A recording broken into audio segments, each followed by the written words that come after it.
seperti yang ada. Sehubungan saya masih berada di lokasi Bung Karnel, saya tidak bisa menyampaikan apa-apa ke lokasi-lokasi orang yang bersangkutan. Contohnya dari Kalapas Brunei Darussalam Sultan Bolkiah, Kalapas Amerika Serikat George Bush. Memang benar, George Bush itu pernah bersama-sama di lokasi lembaga LP Purwokerto, dan sehubungan saya ini dituntut untuk menabung gong akan aku laksanakan. Marilah kita berdoa bersama-sama biar kita melaksanakan. Jumpa lagi dengan Tolo Channel ya. Bismillahirrahmanirrahim. Assalamualaikum warahmatullahi wabarakatuh. Allahumma sholli ala sayyidina Muhammad wa ala ali sayyidina Muhammad. Oke kawan, kali ini kita upkan lagi ya masalah uploadan yang kemarin ya, tentang semoga Pak Prabowo membatalkan pajak ya. Kenaikan pajak 12% ya, semoga dibatalkan Pak Prabowo. Tapi takdir berkata lain ya. Jadi Pak Prabowo mengesahkan pajak tetap naik khusus untuk barang-barang mewah, tapi dampaknya tetap ke sembako ya, tetap ke sembako. Contohnya ini nih ya, ini kopi Sunsetan ini harganya per biji 750 rupiah ya. Terus belum lama sudah dinaikkan menjadi 1000 rupiah. Dan tanggal sekitar 5 hari yang lalu ini sudah 1000 rupiah, ini 1500 rupiah, maaf ya, sudah 1500 rupiah. Jadi mulai 750 rupiah naik menjadi 1000 rupiah dan langsung makdel menjadi 1500 rupiah ini per saset ya. Dan isinya pun menjadi sedikit alias dikurangi ya. Nah, itu dampak dari kenaikan pajak ya, yang dimana kebijakan Pak Prabowo Subianto ya, sebagai Presiden RI yang ke-8 patut diapresiasi ya, istimewa. Jadi Pak Prabowo ya tidak mendengarkan aspirasi dari rakyat ya untuk penolakan kenaikan pajak ya. Tapi karena ya harus kita sadari ya, karena di bawahnya Pak Prabowo para menteri-menteri ya, Pak Prabowo juga tertekan ya, Pak Presiden juga sangat tertekan hatinya ya.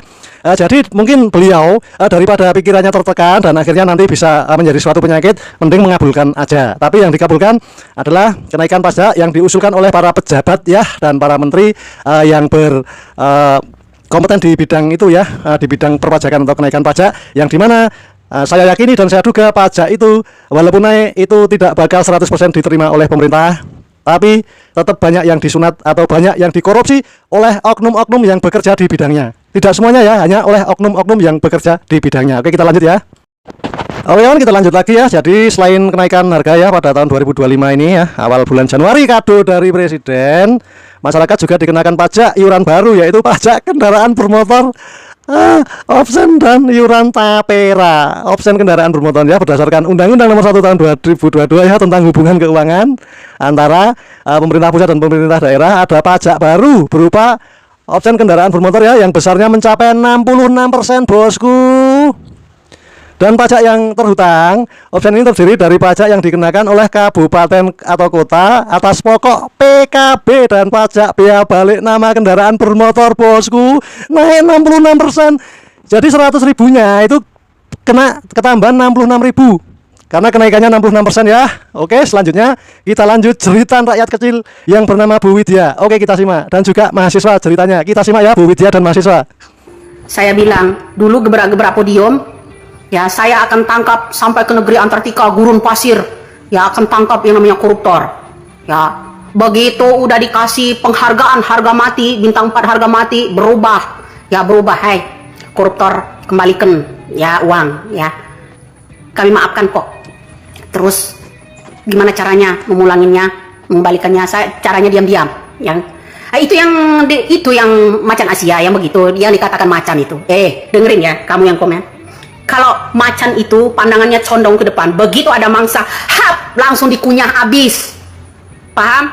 Itu macan. Apalagi yang namanya macan Asia. Ya, macan Asia, begitu lihat mangsa di depan, ya, langsung diterkam. Hap, itu nggak usah lagi yang jauh-jauh. Macan Asia, macan Sumatera, begitu lihat mangsa di depan, dia perhatikan gerak-geriknya, lengah dikit yang sahab langsung dikunyah sampai tulang-tulangnya. Begitu bro, itu baru macan. Lah kalau yang namanya julukan macan, kalau yang namanya kalau mau menerkam ke depan suruh ngendap-ngendap, tengok-tengok, itu bukan macan, namanya kucing garong. Paham? Kok dibangga-banggain julukan macan? Yang namanya macan, nggak usah macan Asia, nggak usah macan kita, macan Sumatera. Itu menerekamnya sangat ganas loh. Kalau benar-benar bernyali macan. Lihat mangsa di depan, langsung diterkam, hap, dikunyah habis. Sampai nggak tersisa, itu baru macan. Lah kalau yang namanya macan, kalau mau nerekam tengok-tengok kanan, tengok-tengok kiri, ngendep-ngendep dulu. Itu bukan macan, namanya kucing garong. Kucing garong itu kalau mau maling, ngendep-ngendep. Begitu ada orang lengah, baru dia makan. Itu kucing. Berbeda sama macan. Lo kok komennya gitu? Hah? Nggak suka? Kalau benar-benar berjiwa macan, ya itu tadi. Mulangin yang namanya koruptor, sikat, kasih hukuman mati bila perlu. Ya, kasih hukuman mati bila perlu, bro. Jangan disuruh ngendep-ngendep, diam. Itu namanya kucing maling. Maling ikan asin. Tuh baru namanya kucing. Kalau macan beda. Macan itu condong ke depan. Begitu mangsa lewat langsung diterkam. Kunyah habis, sampai nggak tersisa. Begitu. Ya, itu baru Sudah lama ya muncul petisi ya, sudah beberapa minggu yang lalu muncul petisi bahwa kenaikan PPN dinilai memberatkan masyarakat. Dalam petisinya barengan dengan warga ya, mahasiswa dan warga dan rakyat miskin terutama ya, untuk pekerja serabutan, untuk nelayan, untuk petani, dan orang-orang yang bekerja tidak tetap. Itu dalam petisinya ya bareng warga yang menyampaikan alasan-alasan pendesakan mengapa PPN 12% ya perlu dibatalkan. Salah satu poin utamanya adalah dalam kenaikan pajak ini dianggap semakin memperberat beban masyarakat ya, terutama karena harga barang kebutuhan pokok dipastikan ikut naik.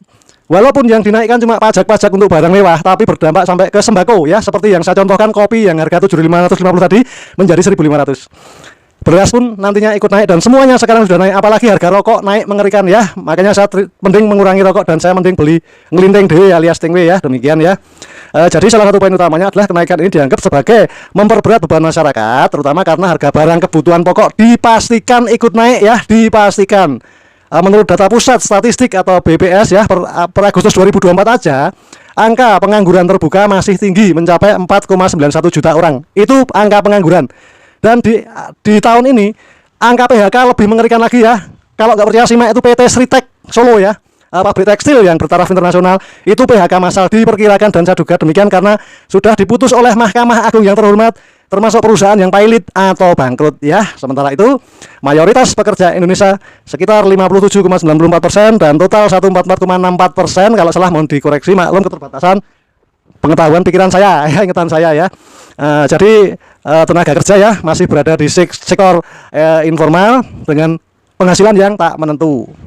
Tidak hanya itu ya, jadi dari sumber BPS ya menunjukkan rata-rata upah pekerja saat ini mendekati angka upah ya minimum provinsi. Tren ini sempat membaik di tahun 2022, namun kembali menurun sejak tahun 2023. Di Jakarta misalnya yang hidup layak memenuhi biaya sekitar 14 juta per bulan, jauh ini di atas UMP Jakarta tahun 2024 yang hanya 5,06 juta ya. Itu di Jakarta. Kalau di kota-kota pedesaan ya segitu itu ya, gaji 5 juta per bulan itu udah istimewa.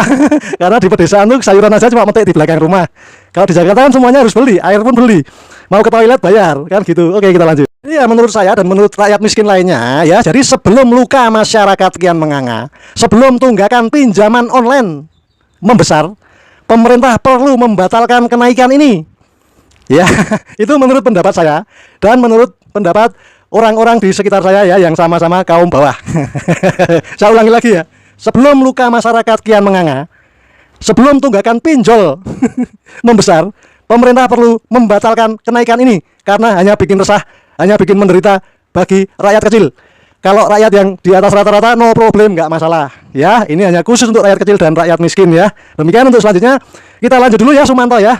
Jadi di sini Sumanto berpidato ya. Pidatonya Sumanto yang dulu pernah makan daging itu loh, makan alias Kini Bill ya. Sumanto yang Kini Bill berpidato tentang pajak nih. Mari kita simak ya. Kita dengarkan Sumanto berorasi dan berpidato tentang pajak yang naik. Dumateng Bapak atau Ibu ingkang kawula muliaken, so enten rekan-rekan kawula ingkang kawula tresnani. Yang sebenarnya saya mendapatkan musyawarah dari dunia semenjak ada di lokasi LP Purwokerto. Menurut dunia, negara Republik Indonesia belum diperkenankan untuk membuat KKN bidang apapun dan pejabat bidang apapun, sehingga Saya selaku Setiautama Negara Republik Indonesia, kontak person 2 organisasi antara 49 dan Indonesia khususnya, belum mengasih kabarkan terhadap semua setia negara Republik Indonesia dan panca Tridunia. Menurut George Bush juga belum boleh membuat aparat bidang apapun. Hanya saya merasa kasihan terhadap semua warga masyarakat dan seluruh anggota tenaga kerja, khususnya pegawai-pegawai negeri yang ada. Sehubungan saya masih berada di lokasi Bung Karnel, saya tidak bisa menyampaikan apa-apa ke lokasi-lokasi orang yang bersangkutan. Contohnya dari Kalapas Brunei Darussalam Sultan Bolkiah, Kalapas Amerika Serikat George Bush. Memang benar George Bush itu pernah bersama-sama di lokasi lembaga LP Purwokerto, dan sehubungan saya ini dituntut untuk menabung gong akan aku laksanakan. Marilah kita berdoa bersama-sama biar kita melaksanakan acara ini dengan sukses dan hikmat. Bismillahirrahmanirrahim. Allahu Akbar.